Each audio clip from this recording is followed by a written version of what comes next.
Welcome to the Big Fat Real Estate Checks podcast with Marco Kozlowski, where we help investors like you get the knowledge and skills you need to replace your JOB with passive cash flow for life. Hey, Marco here. I really wanted to share with you our earlier podcasts that we created. Now, our mics were not the best, but the content was really strong, and I know you will learn a lot.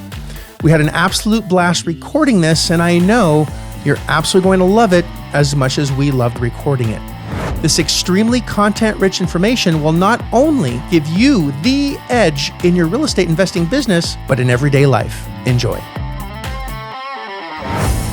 Welcome back to hopefully a super awesome, super exciting episode on virtual investing. Is it dangerous to invest virtually? Should you invest virtually? Is it safe to buy a property that's outside of your area, across the country, or even in another country altogether? What are the risks? What are the rewards? And what are the benefits of even going into that direction? Whenever I communicate with someone and they ask, what I do for a living, and I basically say that I buy property all over the country. Like, how's that even possible? I'm having a problem buying a property across the street. How are you doing this everywhere? Well, pretty simply. First of all, the reason I'm in real estate to begin with is to get cash flow, is to have the income from the asset or the property pay my bills. The more properties I have with the bigger cash flows that I get, it allows me to pay my bills. So my tenants pay for my car, my tenants pay for my house, my tenants pay for my kids' college, my tenants pay for everything. And I have a choice. I can either look for properties that are in my immediate area, and I live in Orlando. And for me to buy properties in Orlando, I would have to be okay with very low returns because the market's going up fairly quickly. It's very difficult to find properties at very aggressive prices. There's a lot of people that are buying. And if I was speculating, which is buy a property and hang on to it for a while and then eventually sell it later, maybe I could make some wads of cash. But I don't want wads of cash. I want a cash cow. I want a sheep that I can shear every single month and get the wool on a monthly basis. And I can't do that in this local area. And I realized a long time ago that a check or a money order or a wire transfer from Arkansas or Mississippi is just as good as if it was coming from Orlando or California. As long as it's US dollars and it was done morally, legally, and ethically, I'll take it. Thank you very much. So how can we buy properties that are outside of our area or even most likely outside of most people's comfort zone? How, I came to the U.S. a lot sooner than both of you because you're actually not quite here yet. You're still in Canada. And you all have property in the U.S. as well. Mm-hmm. So let's discuss that. Is it scary to have a property outside of Toronto or Montreal? What's the advantage? What's the disadvantage? Let's have that discussion. Well, initially when we started getting involved in U.S. real estate, again, we're from Toronto, my wife and I, and never mind buying outside of your neighborhood, buying outside of your province, you're buying outside of your country. Which, we have similar rules, if you want to call it that, but it's a foreign country. We're still foreign nationals. And I remember going through that. Yeah, it's actually, you kind of have to scratch your head a couple of times, bang your head against the wall and say, what the heck? I'm buying a property that you haven't seen, literally. Mm-hmm. You haven't touched it. People like to smell it, walk around and take a lick it. It's different. It's definitely out of your comfort zone. It was out of my comfort zone initially. And I remember after our first one, it's like, man, I had heart pulsations at night and sweats because it's like, oh my goodness, what did we do? We just bought a property. We didn't even look at it. We didn't even go down because people typically don't buy property that way. I'm just used to like buying my home property. I mean, my matrimonial home where we went to go look and we felt everything and we touched everything and we smelt everything and we liked it. But just got creepy. But. Well, it did get creepy, but you know what? Yeah, it is. I'm not gonna lie, man. I was scared shit on my first one, and then when I realized, it's like, well, it isn't all that bad if you know what you're doing. And Yeah, and actually, you it have kind of feels weird for me now to go visit a place before buying it. So let's talk about why even look at why are you even For me, why should we be there? Like, what are we going to contribute to the project? Again, we're not going to live there. This is not, if you're finding a home to live in, I highly recommend you take a look at it first. But if it's a cash flowing asset, or why do we need to actually physically take a look at it? well, I mean, it's like anything. And when I bought my own home, I mean, if my wife went to see it, my wife is gonna live there. I trust what she sees and what she thinks. Well, it's her nest. That's right. Right. So I'm okay with that. Well, it's the same thing where we discussed on the prior episode about building a power team. I mean, you want to go see it, that's fine. But if you can get someone local that knows the area, understands the neighborhood, and can go see the property for you, take pictures of the property and send them to you, and then provide you with a report of what they think based on their experience. Which, even if I went there, I probably wouldn't be able to come up with a report just because I don't have that experience. So for me, it's actually almost safer to have them do it than myself go there. you provide no value. That's zero. I provide no value. If I go there, like I'll be looking around. It's nice, nice roof, but we won't see any problems. I don't know what submarine paint looks like. If you've heard the episode of where I don't know. I was fooled by submarine I thought it paint. was just great. No, it's like a special kind of paint, yeah. and you can hide a lot of problems with that, rust and metal and a lot of other things. So I would rather have a professional, in fact, not just one, but 3 professionals go take a look. 3 property management companies take a look.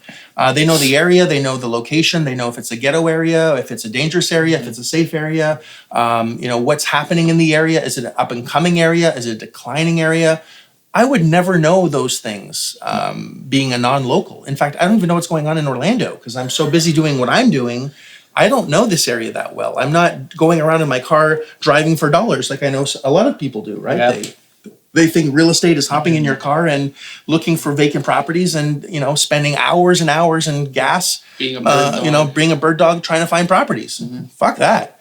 I want to find low-hanging fruit. I can find that on the internet all over the country. Talk to someone on the phone, tie up the property using PDFs and electronic signatures, tie it up, have someone take a look at it, and then build a power team around that, and get the right management team in place. And I'm not going to manage it anyway. Even if I bought a property that was across the street, if there was a 100-unit apartment building across the street, and I happened to buy it, they would never know that I own it, ever. I don't want anyone to know what I own, and least of all the tenants, because they'll be at my house knocking on the door. Hey, fix this, Marco. Fix this, Marco. I'm like, that owner's an asshole. Never expect anything from him. I put Frank as the owner on all my properties. But it's the management. I'm just all kidding aside, because obviously my management company would never let things slide, because if they don't do a good job, then the tenants disappear and the property goes down in value. We don't want that. We want the property to go up in value. But ultimately, the management company is going to take care of the Jerry Springer tenants and anything that needs to be handled, or evictions, or paying the bills and all the shit that they have to do. That's their job. That's why I pay them. And the second they stop doing what they're supposed to do, that's the day that I no longer pay them. That's the day we part ways. It's very simple. Do what you're supposed to do, or we're done. Yeah. That's it. It's that simple. So what do I really need to do in a property if it's across the street, across the state, or across the nation? Same thing. Nothing. My job is to communicate with a management company and make sure that we're on track. That's it. That is my job. And I can do that whether the property is here or anywhere. And I could be in Hong Kong. Same thing. I could be in Singapore. Same thing. I could be in London. Same thing. Australia. Same thing. Listen, my wife says, stick to what you know, because even if you do try to manage, even if it's across the street from you, you're doing yourself no justice and your lenders no justice, and you're putting a lot of people at risk if that's not your profession. And people trying to do everything thinking, and again, people think this way just because there's what they know, thinking that they're going to save money. But in fact, what they do, if they try to do it themselves, they're actually losing money. A lot of money. And they're losing not only money, but they're losing opportunity to go find other properties at the same time because you're stuck in one property. I know someone that has probably 100 units out of Tampa, and he cuts the grass in the properties because he wants to save money on a maintenance person. I'm like, and it's like 100 degrees outside. Tampa's hot. He's cutting the grass. I'm like, what are you doing? So what are I'm they like, saving? What are they saving in a day? He's saving $100, $200. So is that what you're worth? Yeah. I don't know, because it doesn't make any sense. And it's I'll like, cut him and out, he's managing, he's cutting the grass, he's doing the fix-ups on 100 units. That's all he does for a living. It's like, I don't have time, and he's always complaining that he doesn't have any time. But fuck, you've created your own prison. Yeah. Because he wants to say, I'm making so much more money, but you're not enjoying your life.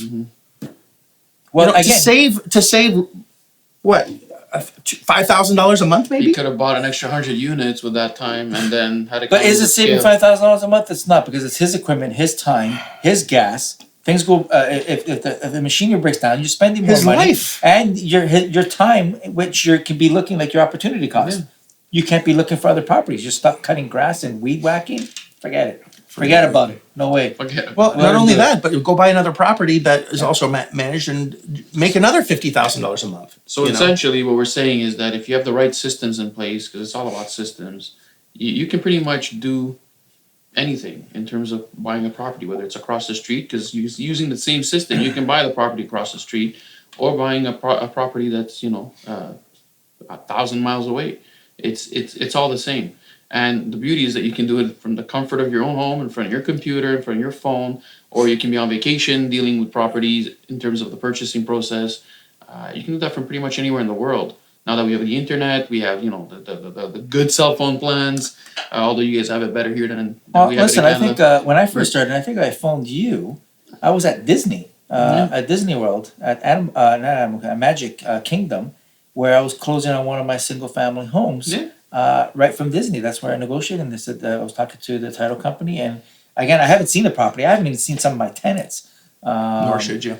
Nor should I. But if I do make a visit, for whatever reason, because I do have some in Florida and I come here for vacationing. But if I do, I'm not the owner. For business reasons. For business, it's got to be for business. It's a business trip. It is a business Not trip. Which makes it If I officially drive by or come close to one of my properties, it's business. But you know what? Sometimes I do take a drive by, but I don't disclose that I'm the owner. That's the worst thing you can do. Never do that. The manager's there. Sometimes, I'll just talk with the manager, but even the managers don't know that I'm the owner. It's just, I work for the owners. That's right. Because as soon as they know you're the owners, then over. there's problems that you Or they don't want. tell you things. Well, that's the thing too. Is that They trust won't tell you factor things, where yeah. you want to use the owner as the bad person. Oh, in the back. You that like owner's that. Like, oh man. the guy who smokes cigars and you don't see Smells any like smells cheese. and he always swears, get out of here. But buying virtually, it sounds outrageous, but it actually, if you think about it and you have your power team in place, Yeah. do you really need to go and look at it? That's the whole point. At least of our business model is that we want to enjoy our lives. We want to enjoy our time doing things that we love, and we use real estate and the cash flow that comes from it as the vehicle to get that done. So no, we don't want to be visiting properties. We don't want to be inspecting properties. We don't certainly not want to manage or repair properties, but we want to keep acquiring properties. Absolutely. And if you can find a property that's, let's say, in Georgia and it's just outside of Atlanta, and it makes $150,000 net a year, grosses around 300, it nets about 150. That property in New York I'd have to pay like $5 million for. That property in Los Angeles, I'd probably have to pay $5 million for. That property in Orlando, I'd most likely have to pay $4 million for. Yeah. That property in Miami, same thing, maybe $5 or $6 million. But if I buy that property in, where it is now, I can buy it for $1 million. Yeah. So would I rather buy it for $1 million using none of my own money, or buy it in New York, have to put 20% down, and make almost nothing? But it's in New York, and you can show your folks, and your ego's happy because you got this this property that's making $300,000 a year, but you're actually not netting a whole lot. You have a whole lot of cash tied up in the property, or you pay for it cash, and you're making a very small return. A 3% return, 4% return, 5% return. I would rather make a much larger return, borrow money, and make the spread. and have tons of equity. So when I refinance, I can pull money out tax-free, because borrowed money is tax-deferred. It's not really tax-free, it's tax-deferred. But then I'll keep 1031 exchanging it. And again, I'm going into big tax terms, and we're going to have an episode on that if we haven't already. But there are all sorts of tax advantages to owning property. And I was told a long time ago, invest where it doesn't make sense. Invest where it makes sense so you can live where it doesn't make sense. So if you want to live in a high rise of New York, overlooking, it's a $25 million property, and you're really set, you probably made your money somewhere else, somewhere in the world. If you're buying stock, that are you only buying local companies? Like I'm not going to invest in Apple because they don't have a base in Orlando. Amazon, excuse me, any company, if you're buying stock, that's virtual investing as well. It is. It's exactly the same thing, except in this one, you can actually go see you own it, all of it, instead of owning, a small piece, and you control how much you paid for it, and you make all the money. It's fabulous. You get to choose management instead of actually living with whatever management, the stock company put into place. Like you had better tax advantages than stock? The stock market, I don't like things that I can't control. Yeah. And the stock market is just it's to me anyways. And I played in the stock market and I lost a lot of money because it's a big casino. Mm-hmm. It's speculative.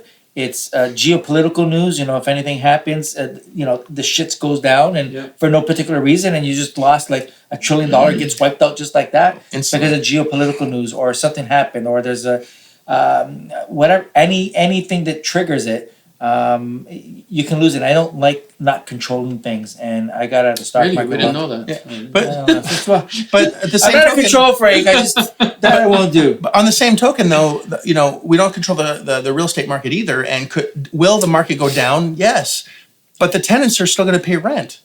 So if we have I like the affordable housing. I like things that are affordable, like C-class, blue collar, white collar, nothing that's, super expensive. A property on Park Avenue in New York that rents for $20,000 a month is going to be a different kind of renter that is going to be much more affected on the economic basis. If they lose their company, they're not able to do that anymore.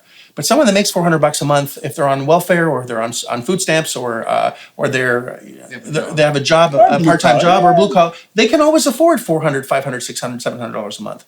And as people lose their jobs, as the rich are getting richer and the poor are getting poorer, and as the spread between those two increases, affordable housing will always be affordable housing.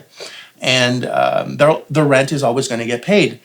And if they don't, someone else will. There's a huge segment of that population that needs affordable housing. So there's always going to be tenants. There's always going to be renters. Will the value of my property change? Will my equity position change? Sure. But I don't care, because it's the cash flow that I want, not necessarily the value of the asset. I'm not going to sell it. I'm not going to sell the sheep that's taking care of my family. We're shearing that sheep every single month, and it's continuously, creating more sheep that we can shear. And next thing you know, we have a whole lot of sheep that are taking care of our assets. Sounds like a farm. It's like, it is a farm. It's a cash cow farm. It's a cash sheep farm. Sheep farm. But going back to just working out of the comfort of your own home. No employees. I love it. It's you come down. You could be in shorts and whatever you want, and a tank top, and you could be in your you can travel. It's not as long as I have internet connection. You're on cruises all the time. All the time. With your family, and he likes to cruise, and go ahead and cruise. You don't have to be there every day 9 to 5. No. Do whatever you want. It's a fabulous business. Yeah. And if you learn to do it right, and you protect your assets as you're doing this, and you have the right power team and have the right information, and buy it the right way, so you're not risking your own money or even risking somebody else's, because it's a good buy. You're buying it right, so it's really no risk or very little risk. You're minimizing or mitigating your risk up front. And you know what you're going into with eyes wide open. You're not hoping it's going to make money. You know it's going to make money the day that you close. And that's our passion. That's why we are even here. That's right. We want to help as many people as possible enjoy the fruits of cash flowing real estate, You don't need a lot of money. You don't need any credit, and it doesn't matter what you look like or what you smell like, or what your background is.